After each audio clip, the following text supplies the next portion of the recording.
Hello students, welcome to knowledge academy. Knowledge একাডেমিতে তোমাদের সবাইকে স্বাগত। তো তোমাদের কারেন্ট অ্যাফেয়ার্স যে ডেইলি চলছিল সেটা এখন চলছে না, তাই নিয়ে তোমাদের মনে হয়তো অনেকেরই দুঃখ আছে, অনেকে রেগেও গেছো। তো তোমাদের আমি ভাবলাম যে যেহেতু খুব কম সময় পাচ্ছি, মানে এটা বিশ্বাস করো আমার সময়টা এত কম থাকছে যে আমার ব্যক্তিগত জীবনেও এর প্রভাব পড়ছে।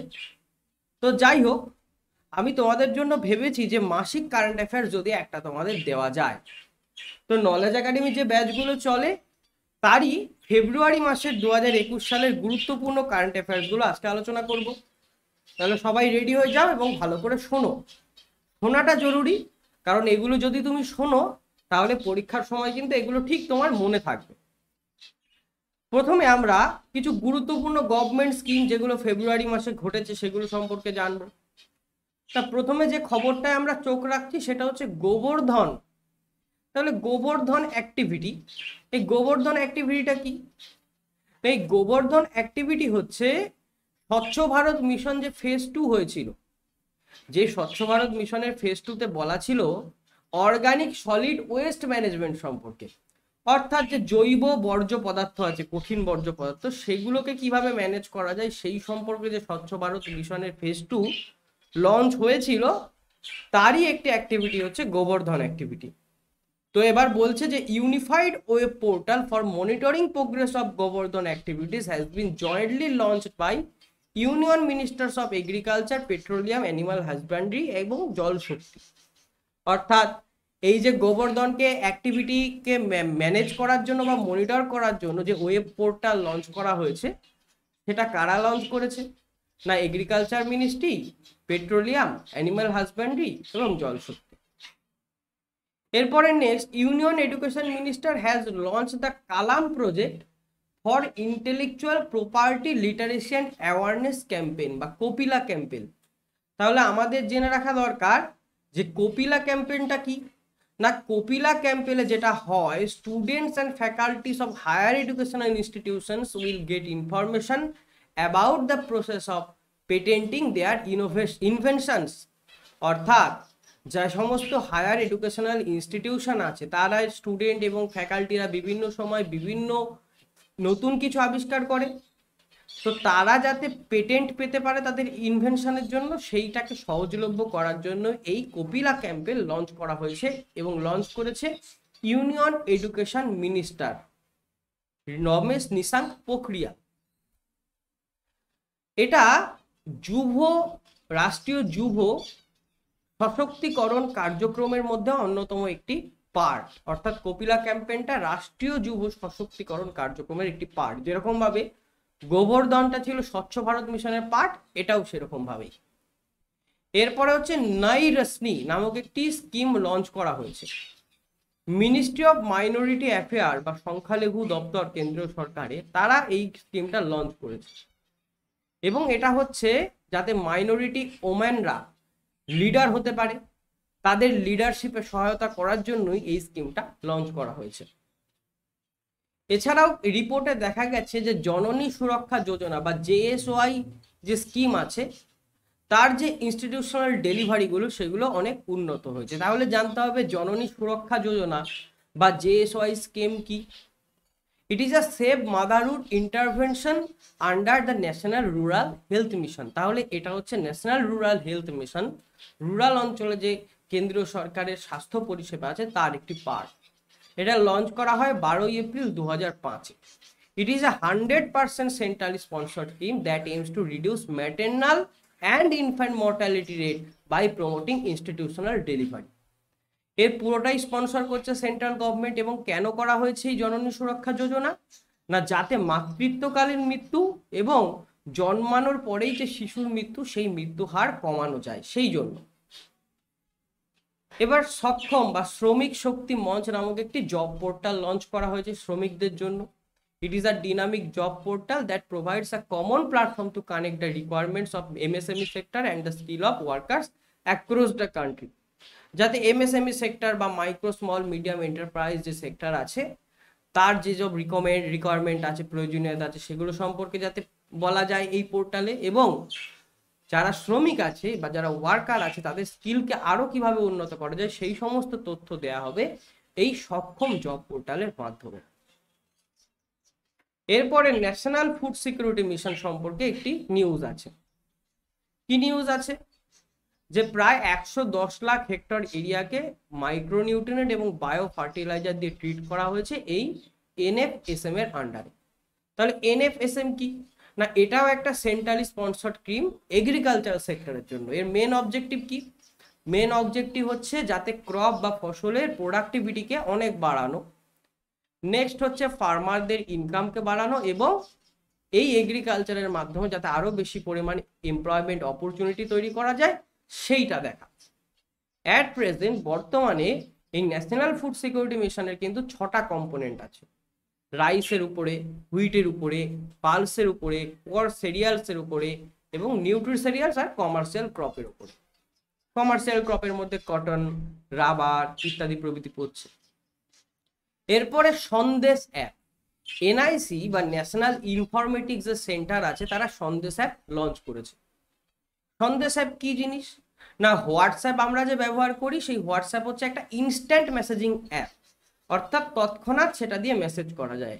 ঠিক সেরকমই হোয়াটসঅ্যাপের একটা অল্টারনেটিভ ইন্ডিয়ান গভর্নমেন্ট দ্বারা লঞ্চ করা, সেটা হচ্ছে সন্দেশ অ্যাপ। এরপরে গো ইলেকট্রিক ক্যাম্পেইন, এই গো ইলেকট্রিক ক্যাম্পেইন কেন লঞ্চ করেছে সেন্ট্রাল গভর্নমেন্ট না, লঞ্চ করেছে এই জন্যই যাতে ইলেকট্রিক ভেহিকেল এবং কুকিং অ্যাপ্লায়েন্স অর্থাৎ ইলেকট্রিক কুকিং অ্যাপ্লায়েন্স যেমন ইন্ডাকশন কুকার, মাইক্রোওয়েভ ওভেন ইত্যাদি প্রভৃতি যাতে মানুষ আরো অ্যাডপ্ট করতে পারে বা সেটা যাতে আরো সহজলভ্য হয়, সেই জন্যই গো ইলেকট্রিক ক্যাম্পেইন লঞ্চ করা হয়েছে কেন্দ্রীয় সরকারের তরফ থেকে। ইন্টেন্সিফাইড মিশন ইন্দ্রধনুষ 3.0 বা IMI 3.0 এটা লঞ্চ করা হয়েছে ডক্টর হর্ষবর্ধনের আন্ডারে। কেন লঞ্চ করা হয়েছে না, আমাদের নেশানে যাতে ইমিউনাইজেশন কভারেজটাকে আরো বাড়ানো যায়, অর্থাৎ নেশানে যে রোগ প্রতিরোধ ক্ষমতা প্রত্যেকটা মানুষের মধ্যে আছে, ভারতবাসীর মধ্যে আছে, সেটাকে যাতে আরো উন্নত করা যায় এই উদ্দেশ্যেই এই IMI 3.0 লঞ্চ করা হয়েছে। এবার প্রধানমন্ত্রী কৃষি সম্মান নিধি যোজনা বা PM কিষাণ সম্পর্কে আমরা জানবো, যেটা লঞ্চ করা হয়েছিল 24শে ফেব্রুয়ারি 2019 সাল, যেটা হচ্ছে একটা 100% সেন্ট্রালি স্পন্সর্ড স্কিম। এটাকে আমরা প্রধানমন্ত্রী কিষাণ সম্মান নিধি যোজনাও নামে জানি। 2019-এ যে অন্তর্বর্তী বাজেট হয়েছিল সেখানে এই স্কিমের কথা ঘোষণা করা হয়েছিল। এই স্কিমে কি করা হয় না, এই স্কিমে 6,000 টাকা প্রতি বছরে সেন্ট্রাল গভর্নমেন্ট ট্রান্সফার করে 3টে ইকুয়াল ইনস্টলমেন্টে, অর্থাৎ 2000 করে কৃষকদের ব্যাংক অ্যাকাউন্টে, বা আরো ভালো বলতে গেলে cultivable land holding farmer family যারা আছে তাদের ব্যাংক অ্যাকাউন্টে। এবং এখানে একটা ক্রাইটেরিয়া আছে যে তাদের 2 হেক্টরের কমে ল্যান্ড হোল্ডিং থাকতে হবে, কেবলমাত্র তাদেরকেই এই সেন্ট্রাল গভর্নমেন্ট 2000 করে টোটাল 6,000 টাকা প্রতি বছরে কন্ট্রিবিউট করবে। It is being implemented by ministry of agriculture and farmers welfare. এবং এর মূল লক্ষ্য কি? এর মূল লক্ষ্য হচ্ছে to increase the income of small and marginal farmer. যাদের 2 হেক্টরের কমে ল্যান্ড হোল্ডিং রয়েছে তারা নিশ্চয়ই স্মল এবং মার্জিনাল ফার্মার, তোমরা বুঝতে পারছো। তো তাদের যাতে প্রোডাক্টিভিটিকে এবং ইনকামকে বাড়ানো যায় সেই জন্য এটা লঞ্চ করা হয়েছে, তাদের যাতে অর্থ কষ্টে ভুগতে না হয়। কারণ অনেক সময় আমরা দেখেছি যারা ছোট কিংবা মাঝারি চাষি হয় তারাই কিন্তু ক্ষতির সম্মুখীন হয়, বড় চাষিরা কিন্তু সেরকম ক্ষতির সম্মুখীন হতে দেখা যায় না। এবার হচ্ছে ফাস্ট্যাগ, এই ফাস্ট্যাগটা খুব নিউজে আছে এখন, কারণ এই ফাস্ট্যাগ আগে যেটা টোল প্লাজাগুলো ছিল তোমরা জানো, যেগুলো জাতীয় সড়ক থাকে তার উপরে টোল প্লাজা থাকে, সরকার টোল কালেক্ট করে সেই টোল প্লাজা থেকে। তো সেই টোল প্লাজায় ফাস্ট্যাগটা এবার ম্যান্ডেটরি হয়ে গেছে সবার জন্য। এই ফাস্ট্যাগ হচ্ছে একটা প্রযুক্তি যার মাধ্যমে অনলাইনে টোল দেওয়া যেতেই পারে। এরপরে আমরা দেখছি যে secretary of ministry of housing and urban affairs, যার নাম হচ্ছে দুর্গা শঙ্কর মিশ্র, তিনি সিটি ইনোভেশন এক্সচেঞ্জ প্ল্যাটফর্ম বা CIX প্ল্যাটফর্ম লঞ্চ করেছে। কেন লঞ্চ করেছে? যাতে আরবান ইকোসিস্টেম যেটা আছে বা শহুরে বাস্তুতন্ত্র যেটা আছে সেটা আরো ইনোভেটিভ হতে পারে। সেই জন্য, কারণ সেই শহুরে বাস্তুতন্ত্রে অর্গানাইজেশন, একাডেমিয়া, বিজনেস, গভর্নমেন্ট এগুলোকে সবাইকে একসঙ্গে নিয়ে যদি কাজ করা যায় তাহলে আরবান ইন্ডিয়ার একটি ভালো ভবিষ্যৎ গঠিত হবে। এবং সেই জন্যই এই সিটি ইনোভেশন এক্সচেঞ্জ বা CIX প্ল্যাটফর্ম লঞ্চ করা হয়েছে। এবার আমরা ন্যাশনাল নিউজ বা জাতীয় স্তরে গুরুত্বপূর্ণ কি কি খবর বা কি কি তথ্য আছে ফেব্রুয়ারি মাসে সেটা জানবো। ইন্ডিয়ার সব থেকে বড় এরোনটিক্সের শো বা বা যেটা এরোপ্লেনের শো হয় বলতে পারো, তো সেইটা স্টার্ট হয়েছে বেঙ্গালুরুতে, এটা আমাদের জেনে রাখতে হবে। এবং এটা প্রতিষ্ঠা করেছে কে বা এটার উদ্বোধন করেছে কে? Union defence minister Rajnath Singh. প্রধানমন্ত্রী স্বাস্থ্য সুরক্ষা যোজনা পিএমএসএসওয়াই, এই পিএমএসএসওয়াই এর আন্ডারে আমরা দেখেছি যে 22টা নতুন এইমস বা all India institute of medical science সেটা তৈরি করার কথা ঘোষণা করা হয়েছে, যেটা দেখা গেছে যে তার মধ্যে 10টাই কিন্তু 2017-18টা স্যাংশন হয়ে গেছে, তার মধ্যে আমাদের কল্যাণী অন্যতম। এরপরে ministry of housing and urban affairs has signed Mou with Zomato. PM Svanidhi নামক একটি স্কিম আছে, এই স্কিমটা কি করে না, এই স্কিমটা যারা রাস্তার ধারে যে সমস্ত ব্যবসায়ী বসে বা স্ট্রিট ভেন্ডর যাদের বলি হকাররা, তাদের ব্যবসাকে যাতে আরো বাড়ানো যায় সেই লক্ষ্যে তৈরি। তো সেই যে দপ্তর অর্থাৎ ministry of housing and urban affair যারা পিএম স্বনিধি স্কিম লঞ্চ করেছিল, তারা জোম্যাটো নামক যে ফুড ডেলিভারি কোম্পানি আছে তার সাথে মৌসাইন করেছে। হিমাচল প্রদেশ প্রথম স্টেট হয়েছে যারা নাকি end to end e cabinet process করেছে বা চালু করেছে, অর্থাৎ তাদের যে ক্যাবিনেট মিটিং সেটা ভার্চুয়ালি পুরোটাই নিয়ে গেছে, সেটা হচ্ছে হিমাচল প্রদেশ। হিমাচল প্রদেশের চিফ মিনিস্টার জয়রাম ঠাকুর। প্রথম geothermal power project of India, খুব ইম্পর্টেন্ট, এটা কিন্তু পরীক্ষায় আসতেই পারে, যে প্রথম geothermal power project of India এটা তৈরি হয়েছে লাদাখের পুগা গ্রাম নামক একটি জায়গায়। এরপরে union minister of road transport এবং হাইওয়ে এবং তার যিনি মিনিস্টার আছেন নীতিন গডকরি, তারা ইন্ডিয়ার প্রথম ফার্স্ট এভার কনভার্টেড সিএনজি ট্র্যাক্টরের উদ্বোধন করেছে বা লঞ্চ করেছে। এর আগে ট্র্যাক্টর পেট্রোলে চলতো, কিন্তু এবার ইন্ডিয়ার প্রথম সিএনজিতে চলা ট্র্যাক্টরকে লঞ্চ করা হয়েছে এবং সেটা লঞ্চ করেছে মাননীয় নীতিন গডকরি, যিনি ইউনিয়ন মিনিস্টার কিসের না রোড ট্রান্সপোর্ট আর হাইওয়ে। হুনার হাট, হুনার হাট নামক একটা হাট বসে, যে হাটে আমাদের যে সমস্ত লোকশিল্প আছে, অর্থাৎ লোকশিল্প বলতে গেলে যেমন ধরো তোমরা বলতে পারো মাটির পুতুল বা হস্তশিল্প যেগুলো, তার বিক্রি বাট্টার জন্য হুনার হাট নামক একটি হাটে লঞ্চ করা হয়েছে বা অর্গানাইজ করা হয়েছে। সেটা অর্গানাইজ করেছে মিনিস্ট্রি অফ মাইনরিটি অ্যাফেয়ার্স 20 ফেব্রুয়ারিতে। মিনিস্ট্রি ফর এনভায়রনমেন্ট, ফরেস্ট এবং ক্লাইমেট চেঞ্জ, প্রকাশ জাভেদকর যার মন্ত্রী, তারা বা তিনি অটল পর্যাবরণ ভবন কাভিরেত্তি আইল্যান্ড লাক্ষাদ্বীপের কাভারাত্তি দ্বীপে উদ্বোধন করেছেন এবং এই সময় তিনি একটি বইও রিলিজ করেছেন। কে বই রিলিজ করেছেন না, আমাদের পরিবেশ মন্ত্রী প্রকাশ জাভেদকর। সেই বইটার নাম faunal diversity of biogeographic zones coast of India. এরপরে যেটা খুবই গুরুত্বপূর্ণ তথ্য তোমরা শুনতে পাচ্ছ, যে social media platform, digital channel আর ওটিটি প্ল্যাটফর্ম যেমন আমাজন প্রাইম, নেটফ্লিক্স, হটস্টার ইত্যাদি প্রভৃতিতে যে সমস্ত তথ্য লঞ্চ করা হবে, সেন্ট্রাল গভর্নমেন্ট বলে দিয়েছে তারা সমস্তটাই যেন গাইডলাইন মেনে হয় এবং সেই নির্দিষ্ট গাইডলাইনও ঠিক করে দিয়েছে সেন্ট্রাল গভর্নমেন্ট। এর আগে তার জন্য নির্দিষ্ট কোনো গাইডলাইন ছিল না। এরপরে ইউনিয়ন এগ্রিকালচারাল মিনিস্টার, অর্থাৎ আমাদের যে কেন্দ্রীয় কৃষিমন্ত্রী আছে নরেন্দ্র সিং তোমর, তিনি সরস আজীবিকা মেলা 2021 সালে সরস আজীবিকা মেলা উদ্বোধন করেছেন নয়ডা হাটে, দিল্লির যে নয়ডা হাট আছে সেখানে। এখানেও ঠিক একইভাবেই around 300 rural self help group, স্বনির্ভর গোষ্ঠীর যারা মেম্বার, তাদের তৈরি পণ্য নিয়ে এই সরস আজীবিকা মেলায় বিক্রি তারা করতে পারবে। ডিফারেন্ট স্টেট থেকে ডাকা হচ্ছে তাদেরকে। সিকিম গভর্নমেন্ট একটা গুরুত্বপূর্ণ স্কিম লঞ্চ করেছে বা ইনিশিয়েটিভ লঞ্চ করেছে, তার নাম হচ্ছে free gift milk to girl students of Sikkim. যারা সিকিমের মহিলা স্টুডেন্ট আছে তাদেরকে যাতে বিনামূল্যে মিল্ক গিফট করা যায়। এরপরে আমাদের প্রধানমন্ত্রী নরেন্দ্র মোদী কিছুদিন আগে উত্তরপ্রদেশে মহারাজা সুলদেব মেমোরিয়ালের উদ্বোধন করেছেন। মহারাজা সুলদেব উত্তরপ্রদেশের একজন জনপ্রিয় রাজা ছিলেন, ব্যক্তিত্ব ছিলেন। উত্তরপ্রদেশের জেওয়ার এয়ারপোর্টকে বলা হচ্ছে যে এটা নাকি এশিয়ার সব থেকে বড় এয়ারপোর্ট হবে।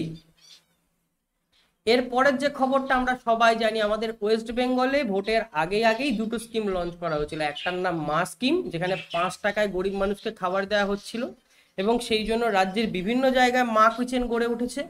আর একটা হচ্ছে দিদির রান্নাঘর স্কিম, যেখানে মাইগ্রেন্ট ওয়ার্ক যারা ছিল, যারা নাকি তাদের কাজ হারিয়েছে, তাদেরকে যাতে খাদ্য বা খাবার দিয়ে সহায়তা করা যায় সেই জন্য লঞ্চ করা হয়েছিল। তো এই দুটো স্কিম আমাদের ওয়েস্ট বেঙ্গল গভর্নমেন্টের কিন্তু খুবই গুরুত্বপূর্ণ, পরীক্ষায় আসতে পারে। এবার ডিফেন্স নিউজ সম্পর্কে আমরা দেখব। প্রথমে রাজস্থানে ইন্ডিয়া আর আমেরিকার সহায়তায় একটা ডিফেন্সের মহড়া কিন্তু হয়ে গেছে, সেটার নাম যুদ্ধ অভ্যাস 20। ডিফেন্স মিনিস্টার রাজনাথ সিং এই যে রিপাবলিক ডে হলো 2021-এ, সেই প্রজাতন্ত্র দিবসে বেস্ট মার্চিং কন্টিনজেন্ট হিসাবে দিল্লি পুলিশকে নমিনেট করেছেন। এইটা আমাদের জানতে হবে। এবং যে রেজিমেন্টটা বেস্ট মার্চিং কন্টিনজেন্ট অ্যাওয়ার্ডে আর্ম ফোর্স ক্যাটাগরিতে সম্মান পেয়েছে সেটা হচ্ছে জাট রেজিমেন্ট। এবং আরেকটি তথ্য বলে দিই, এই যে 26শে জানুয়ারি 2021 সালে যে রিপাবলিক ডে পালিত হলো, এটা কিন্তু 72তম প্রজাতন্ত্র দিবস। আমরা জানি 26শে জানুয়ারি 1929-এ ইন্ডিয়ান ন্যাশনাল কংগ্রেস পূর্ণ স্বরাজের দাবি করেছিল এবং সেই জন্য এই দিনটাকে প্রজাতন্ত্র দিবস হিসাবে পালন করা হয়। যাই হোক, এরপরে India Russia maritime security belt 2021, এই নাভাল এক্সারসাইজও কিন্তু কিছুদিন আগে সংগঠিত হয়েছে। ইন্ডিয়া দুটো মিসাইল সিস্টেম লঞ্চ করেছে এবং সেই মিসাইল সিস্টেম কোথা থেকে লঞ্চ করেছে না, অ্যাডভান্স লাইট হেলিকপ্টার ধ্রুব নামক একটি হেলিকপ্টার আছে, সেখান থেকে মরুভূমিতে দুটো মিসাইল সিস্টেমের পরীক্ষা করেছে। একটার নাম হচ্ছে হেলিনা, যেটা আর্মি ভার্সন, আর একটা হচ্ছে ধ্রুবাস্ত্র, যেটা এয়ারফোর্স ভার্সন। এবার the vertical launch short range surface two air missile বা VLSRAM। Surface two air missile মানে কি, ভূপৃষ্ঠ থেকে বায়ুতে গিয়ে আঘাত করে যে ডিরেক্ট, তো সেই সারফেস টু এয়ার মিসাইলের একটা প্রকারভেদ VLSRAM, যেটা পুরোটাই ডেভেলপ করেছে DRDO বা defence research and development organisation. সেটা কিন্তু সাকসেসফুলি লঞ্চ করা হয়েছে ওড়িশার উপকূল থেকে। গভর্নমেন্ট স্থির করেছে যে আকাশবাণী মিউজিক ফেস্টিভ্যাল যেটা হতো, সেইটার নাম পরিবর্তন করে পণ্ডিত ভীমসেন যোশীর নাম অনুসারে করা হবে। মধ্যপ্রদেশে কিছুদিন আগে 47তম যে খাজুরাহ ডান্স ফেস্টিভ্যাল হয়, সেটা অর্গানাইজ হয়েছে। প্রথম LNG ডিসপেন্সিং স্টেশন হিসাবে ইন্ডিয়ার যে স্টেশনের নাম উঠে এসেছে সেটা হচ্ছে Kochi terminal of petrol and LNG limited, অর্থাৎ কোচিতে অবস্থিত। রাষ্ট্রীয় ইস্পাত নিগম লিমিটেড বা RINL এর প্রাইভেটাইজেশনটা যেটা স্থির করা হয়েছিল যে সেটাকে প্রাইভেট করা হবে, সেটাও ক্যাবিনেট অ্যাপ্রুভ করে নিয়েছে। এমনকি LIC প্রাইভেটাইজেশন নিয়েও তোমরা নিউজ দেখেছো, যেখানে গভর্নমেন্ট বলেছে যে 75% স্টেক তারা নেবে, বাদ বাকি 25%-এ প্রাইভেট কোম্পানি বিনিয়োগ করতেই পারবে। ক্লাউড অ্যাডাপ্টেশন, অর্থাৎ যে ক্লাউড স্টোরেজ আছে, সেই ক্লাউড স্টোরেজের সঙ্গে মানে ক্লাউড স্টোরেজ নিয়ে টাটা কমিউনিকেশনস এবং গুগল ক্লাউড ইন্ডিয়া একটি চুক্তি সম্পন্ন করেছে। আমাজন ইন্ডিয়া তাদের যে ইলেকট্রনিক প্রোডাক্ট আছে, অর্থাৎ নিজের আমাজন বেসিক নামে যে ইলেকট্রনিক প্রোডাক্ট আছে, সেগুলো ম্যানুফ্যাকচার করা শুরু করছে ভারতের চেন্নাই থেকে। ইন্ডিয়া তাদের প্রথম বা দেশের প্রথম first centre of wetland conservation and management শুরু করতে চলেছে বা স্থাপিত করতে চলেছে চেন্নাই। খুব গুরুত্বপূর্ণ পরীক্ষায় আসতে পারে। ওয়েটল্যান্ড কনজারভেশন অ্যান্ড ম্যানেজমেন্ট মানে কি, যে সমস্ত জলাভূমিগুলো আছে সেগুলো সংরক্ষণ এবং সেগুলোর ব্যবস্থাপনার জন্য যে কেন্দ্র, সেটা গড়ে উঠতে চলেছে চেন্নাই, এবং ইন্ডিয়ার এটা প্রথম। চণ্ডীগড় ইন্ডিয়ার প্রথম কার্বন ওয়াচ লঞ্চ করেছে। 9 ফেব্রুয়ারি 2021 সালে ইন্ডিয়া এবং আফগানিস্তান মৌ চুক্তি স্বাক্ষরিত করেছে নিজেদের মধ্যে। কেন না, কাবুলে সাহতুত নামক যে ড্যাম নির্মাণ করা হচ্ছে, সেই সাহতুত ড্যামের ইন্ডিয়া সাহায্য করবে এবং সেই জন্য ইন্ডিয়া আর আফগানিস্তান মিলে একটি মৌ স্বাক্ষরিত করেছে। খুবই ইম্পর্টেন্ট, ইন্ডিয়া আর আফগানিস্তানের রিলেশন বোঝাতে এই সাহতুত ড্যামের নাম কিন্তু খুবই গুরুত্বপূর্ণ।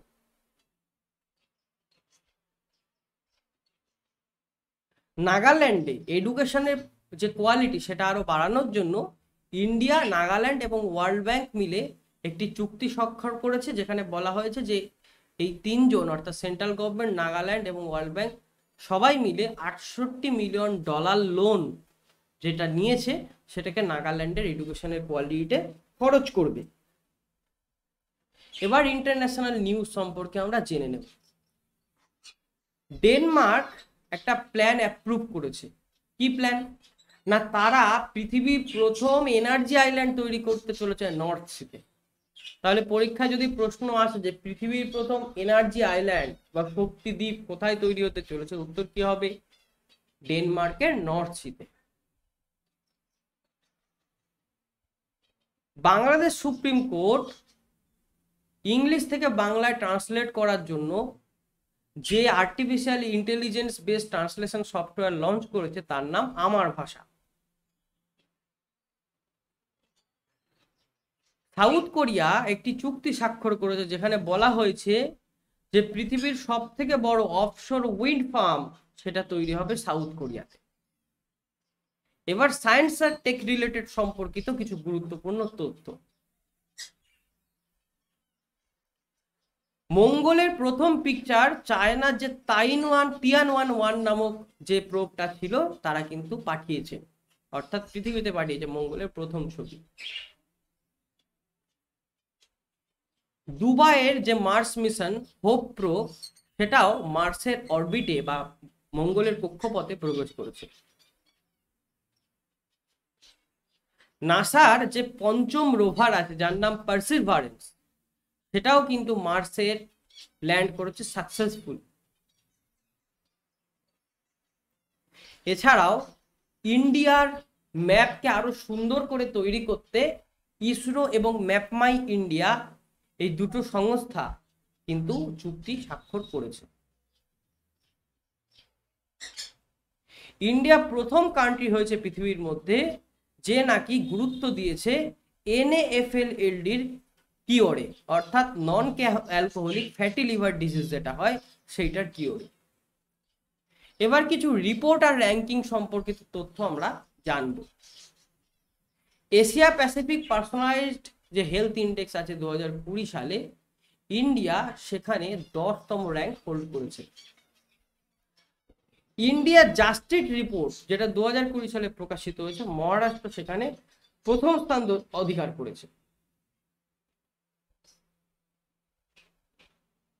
ইকোনমিক্স ইন্টেলিজেন্স ইউনিট বা EIU democracy index recently launch করেছে 2020 সালে, যার থিম হচ্ছে democracy in sickness and in health.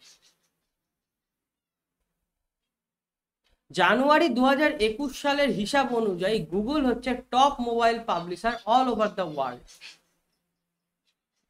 এছাড়াও দেখা গেছে যে জানুয়ারি 2021-এ সব থেকে বেশি যে নন গেমিং অ্যাপ ডাউনলোড হয়েছে প্লে স্টোর থেকে সেটার নাম হচ্ছে টেলিগ্রাম, এবং এটা সব থেকে বেশি ডাউনলোড হয়েছে ভারতবর্ষে।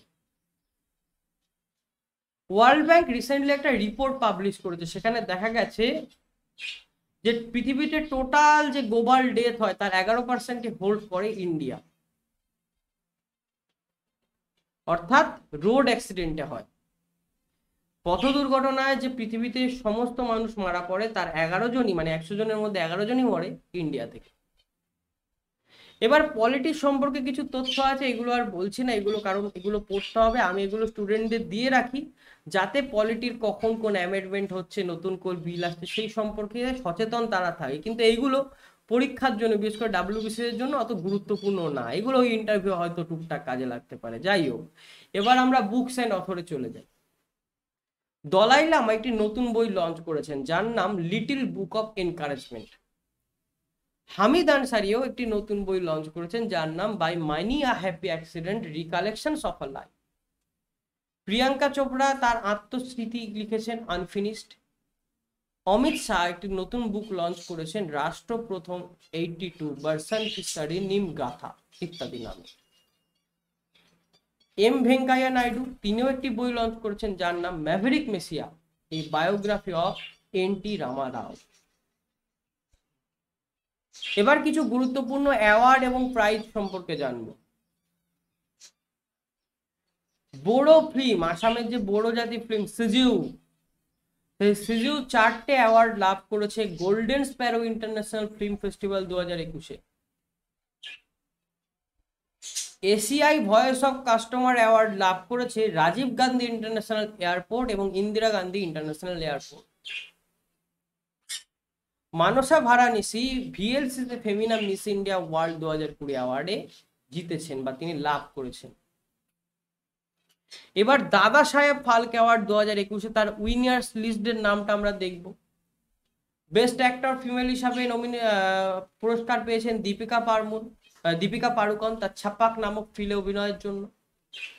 বেস্ট অ্যাক্টর সাপোর্টিং রোলে পুরস্কার পেয়েছেন বিক্রান্ত মাসে ছাপাকের জন্য। বেস্ট অ্যাক্টর মেল অ্যাওয়ার্ড পেয়েছেন অক্ষয় কুমার লক্ষ্মীর জন্য। বেস্ট অ্যাক্টর ওয়েব সিরিজে মেল হিসাবে অ্যাওয়ার্ড পেয়েছেন ববি দেওয়াল আশ্রমের জন্য। ফিমেল হিসাবে ওয়েব সিরিজে অ্যাওয়ার্ড পেয়েছেন সুস্মিতা সেন আর্যর জন্য। বেস্ট ওয়েব সিরিজ হিসাবে স্ক্যাম 1992 মনোনীত হয়েছে। Critics choice of best actress অ্যাওয়ার্ডে কিয়ারা আদবানি পুরস্কার পেয়েছেন। বেস্ট ফিল্ম হয়েছে Tanhaji the unsung warrior. Best director Anurag Basu লুডোর জন্য। আর best actress in a television series সেটা হচ্ছে সুরভি চান্দনা। আর best actor in a television series সেটা হচ্ছে ধীরাজ ধুপার। এরপরে কিছু অ্যাপয়েন্টমেন্ট হয়েছে সেগুলো দেখে নিই। নাসার অ্যাক্টিং চিফ অফ স্টাফ হিসাবে নির্বাচিত হয়েছেন ভাব্যলাল। Air marshal GS Bedi director general air headquarter হিসাবে তিনি নির্বাচিত হয়েছেন। ন্যাশনাল সেফটি কাউন্সিলের চেয়ারম্যান হয়েছেন এস.এন. সুব্রমণ্যম। ইন্টারন্যাশনাল ক্রিমিনাল কোর্টের প্রসিকিউটর হয়েছেন করিম খান। ইতালির নতুন প্রধানমন্ত্রী হয়েছেন Mario Draghi. International solar alliance বা আন্তর্জাতিক সৌর চুক্তি আইএসএ তার ডিরেক্টর জেনারেল হয়েছেন doctor Ajay Mathur. All India Radio News এর প্রিন্সিপাল ডিরেক্টর জেনারেল হয়েছেন এন ভেনুধর রেড্ডি।